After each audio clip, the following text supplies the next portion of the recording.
The first exercise is the swing, and the idea behind a swing, what it is you're going to be taking the kettlebell from the floor, and you're going to be picking it up with two hands, and you're going to swing the kettlebell in front of you using your legs for strength.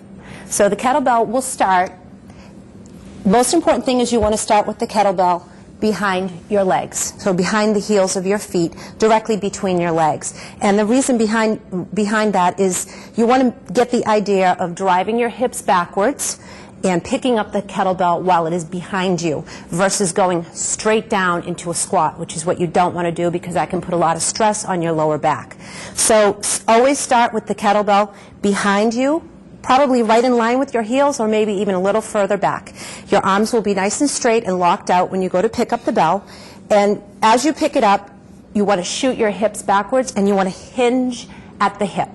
So you've got this hinging action here, and you're picking up the bell at the same time. Now when you bring the bell up, you're going to swing it forward and back through your legs. And you're going to keep the kettlebell high up between your legs. You don't want to drop it lower than your knees. You keep it as close to your upper legs as possible.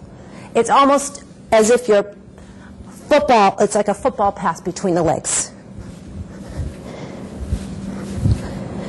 And this is what it should look like. The kettlebell should go straight in line with your arms. It should never sag. It should form one extension. And when you put it down, you don't want to drop it from the high position. You want to bring it down from the low position. So once it's here, you put it down. So what definitely not to do with a swing is definitely you don't want to start here because you will do a squat. You want to start back here. So you get the idea of hinging at the hips. You don't want to drop it from this position. You don't want to let your wrists sag. And you don't want to put any pressure on your lower back. You want to make sure that the exercise is coming from your glutes, your quads, and your hips. So I'll show the kettlebell swing on a side view so that you have the idea of what it should look like. So again, if you can see, the kettlebell's behind my heels, and I'm reaching back, and I'm driving my hips backwards, and I'm hinging to pick it up.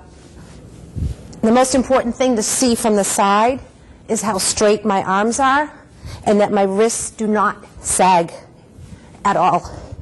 And every time I go back, the kettlebell is high between my legs, and I'm shooting my hips backwards. My toes actually come off the floor. Some people, it doesn't. It all depends on, how your body adapts to it, but mine do because I'm driving my hips backwards. And again, you place it down when it's in the down position.